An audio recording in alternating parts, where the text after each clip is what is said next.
Hey everyone, Rushlock here, and I was on Twitter the other day and I saw a tweet from Ashtarothi linking to this forum thread post from Shipwreck Jones, and I found it interesting and wanted to share it with you guys. Keep in mind they also made the image here in the forum post. We'll probably use it as a thumbnail for the video, but wanted to give all credit to Shipwreck for making this post and an image for it. So saw another Nerf My Enemies thread, was going to post there, but decided to turn my response into something worthy of its own thread. How to Stop Sucking at Eve for Yourself, Fast and Easy Steps by Shipwreck Jones. Don't fly what you can't afford to lose. Rule number one, we say this commonly in New Bros, pretty common knowledge, but it's important, right? Like, how many stories have you heard of the new player getting into the game, or even a veteran player who quote unquote knew better, goes out in that thing they can't replace, and then they whelp it, first time out, and get super salty and angry and kicking their tin can down the streets. I guess I better quit the game forever, kind of a thing. Don't be afraid to lose ships. Absolutely, we're telling New Bros all the time. Ships and Eve are just ammo, and if you approach the game without that mentality, you get attached to hulls, you experience loss, and then you have a negative experience because you've artificially created this idea of permanency for the ship hull when in reality it's just ammo. Bigger / more expensive or more skill intensive is not necessarily better, absolutely. And this is a difficult one for getting the new players that I talk to for EVE Online to understand, because they're approaching the game from a linear perspective, because that's generally what they've known in the past for whether it's MMOs or video games in general or just life. Things are just very linear, and it's sometimes difficult to explain the concept to someone who lacks perspective yet, that you're not just chasing the next ship size upgrade. You're not just going from frigate to desi to cruiser to battlecruiser to battleship and beyond. Like, ships and Eve are just a tool, and you have to learn and understand that certain tools are meant for certain jobs and excel in them. Don't expect or demand the unearned. Oh boy. So what I like to do these videos on posts like this because they're not applicable only to EVE Online. They can apply to life. They can apply to different facets of your life, whether it be work or home or family or whatever. But yeah, like the whole expectation, the what is it, entitlement? It's a terrible approach when not just doing EVE, but anything of meaning generally in life. Always be growing, even if it's slow growth. It is still water that stagnates. So absolutely, like, my take on this, and they might have had a different intention here, is EVE is definitely a game where you want to be setting goals. And that, again, parallels with life as well, where as soon as you don't have something you're working toward, you lose focus, you lose direction, you lose motivation, and not just your ISK wallet, not just your skill point total, but you have to develop projects and goals and things that you're pursuing to stay motivated and stay on task. And if you don't, you stagnate, as stated here. Punching down is great for making money and can be fun. However, if all you do is punch down, you lock yourself into your current level of competency. Man, how easily would that be to parallel to a lot of folks in their career choices? You stay with what's familiar, you stay with what you know, and you'll never advance, right? You'll never see any growth or improvements. The biggest tragedy of any loss is failing to learn anything from it. And they're going to get into this on a future point here very briefly, but you get in your own way most of the time, right? You lose a ship and you're just mad. And if you can't, at some point, process that frustration or anger and move on to the analytical stage of, all right, objectively, what happened and how could I have had an impact on a different outcome, right? And if you're going, well, I couldn't have done anything different, and you're just huffing and puffing, you haven't finished that processing step before you go to analytics. Let's see. Intelligence is learning from your own mistakes. Wisdom is learning from other people's mistakes. Very true. Like, you don't have to only learn in that vacuum where only your experiences have value. You'll take them with a grain of salt, but hearing what other people have experienced as well can help you a lot and make you, I guess, raise awareness. Awareness is the important resource there, in my opinion. Don't let your ego inhibit your growth. Blaming enemies, allies, mechanics, and/or CCP will protect your ego, but it also blinds you to your own mistakes and shortcomings, which prevents you from addressing them. That's what we were touching on just a moment ago. This is huge. This is definitely applicable to EVE Online and so much more, in my opinion.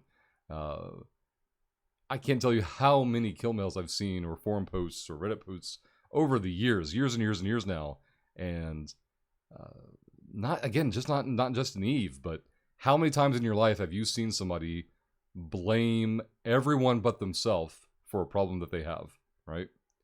Angrily persisting in using depreciated strats is not adaptation, it's being an evolutionary holdout. I might be misinterpreting this one, but my perception of this one is about, if you just do what's tried and true, it isn't that you're adapting necessarily the best way of doing something, it's that you're, it kind of goes back to the stagnation thing again, you're just going with what's comfortable and you're settling in there. There could be a better way of doing it, and if you're just adamant that no, this is the way that people do it, this is the way I do it, and it's the only way to get it done, then yeah, you're getting in the way of any progressive change to a method. Community wisdom is great for casuals and helping new bros to find their footing. However, you can't pull ahead of the pack by doing what everyone else is doing. We're just touching on that with that previous point. General wisdom or traditional methodology is great for getting people established in an activity, but to take it to the next level or to progress in it, you have to start thinking outside the box or creatively. If you can't beat them in a fair fight, don't fight fair. Note that I'm not advocating for cheating or breaking the EULA. I'm talking about not following a Bushido code. Yeah, if you put some kind of Bushido code, as they're referring to it here, on yourself, that's fine, but you don't get to complain about any consequences of doing that to yourself. Think outside of the box. Yeah, we just touched on that. And do note that I'm not just talking about things like ships, fits, or tactics. It's a sandbox. Do not artificially constrain yourself to a limited set of tools. And this is very easy to do if you come to EVE Online from another MMO, or even just video gaming single-player stuff in general. It's very easy for people who don't have experience with the sandbox environments to fall into this exact trap. If someone presents you with two unappealing options, look for the options they are not presenting to you. Yeah, if you're going to someone else for options and choices, keep in mind there might be reasons that they're offering you what they're offering you, and you have to think laterally beyond that. If you think your enemies have an insurmountable advantage, adopt their tactics and strategies. You'll either gain an insurmountable advantage yourself or discover their strengths and weaknesses so that you can better fight them. Absolutely. If you're like, oh, I couldn't possibly do this because they have this, that, or another, then how are you going to get this, that, or another? And then once you have it and you've used it yourself, you do exactly what they're talking about here. You gain the awareness of the pros and cons of it. And maybe it won't seem like such a overwhelming or unassailable objective anymore. This next one is absolutely massive. I would have done the video just on this one itself. Here we go. Change is opportunity. Nerfs, buffs, redesigns, it doesn't matter. It is change itself that is the opportunity. And if you cannot figure out how to benefit from a change right now, look for players that have figured it out. You may be able to follow their lead for this change, and it will help give you ideas for how you might exploit similar opportunities in the future. Man, this is huge. How much time and energy have people wasted raging about something on the subreddit or forums or social media or in-game, whatever, and they put so much energy into complaining about a change, good or bad, without realizing it doesn't matter, right? The change is going to happen anyway, and the smart ones, the ones that they're thinking creatively, are already getting into position to benefit from the change no matter what. The change is coming, it's going to happen, we know what it is, and how can I position myself for this to be they said here, an opportunity, instead of a humglum, kick my can down the street again, and I'm mad about this kind of stuff. Improve your execution. Learn your hotkeys. Rearrange your HUD to maximize readability and minimize eye and mouse movement. Look for other ways to improve reaction times, reduce execution times, and reduce mistakes. Practice, practice, practice. This is big for, and there might be another point coming up because I know I want to talk about this, but even with exploration, like, we have guide videos. Oh, here's the next one. Yeah, videos and guides are great, but there's no substitute for experience. That ties in with the practice, practice, practice. Eve's average player age is obviously higher than most games, so reaction times are going to be a bit lower or slower. But there are nuances like this that you can do in having a fully or near fully customizable UI to really help yourself with these clicks and reaction times. And then going on to the next point about, we have all these guides out for different activities in EVE Online, and we make them accessible to people, and we hope that they watch them and benefit from them. But at the end of the day, nothing is going to have a greater value than that person undocking, doing the activity, and applying those tips and tricks, and gaining an awareness for themselves in the activity. Try to apply lessons learned from other games to EVE. And this is applicable for those who have played other games. I'm surprised at how many people come to EVE Online with no MMO background, but there are still single player games that can still teach you things in EVE Online for sure. Let people underestimate you. Fly ships with a reputation for sucking.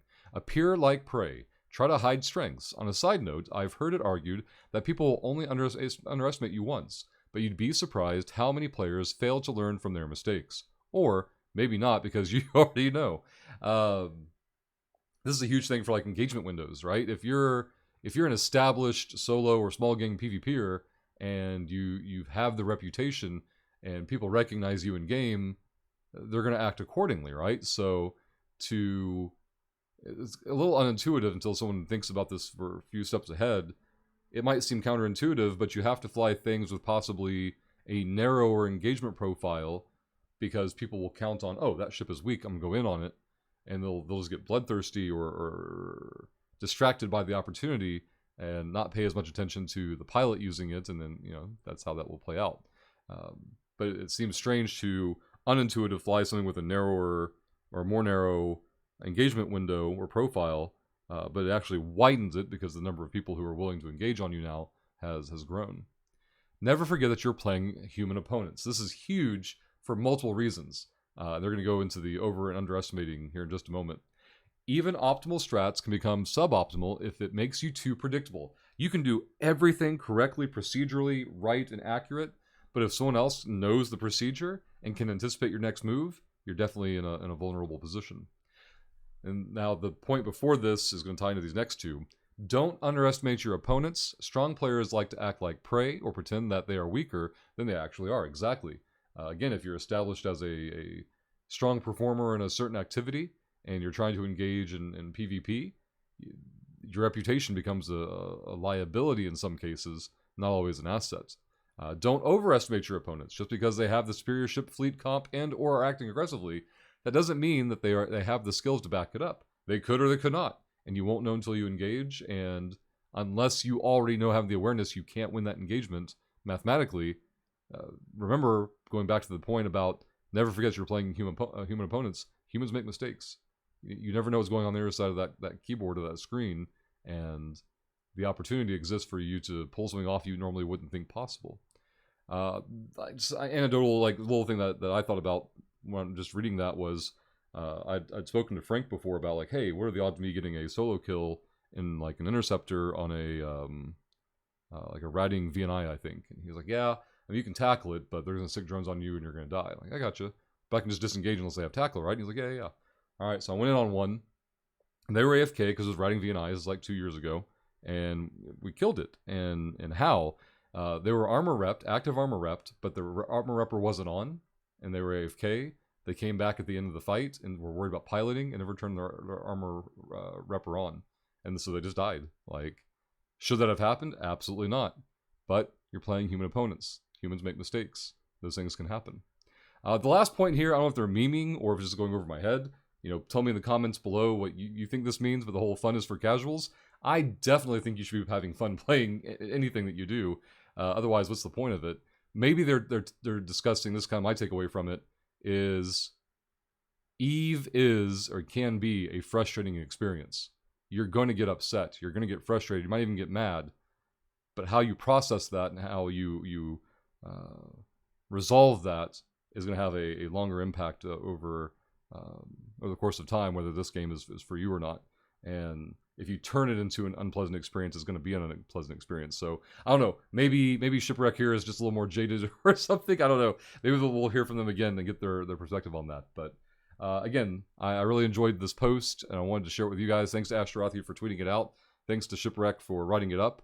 And again, tell us in comments what you think about some of these. If you've experienced some of these points, share in the comments down below, and we'll see you next time.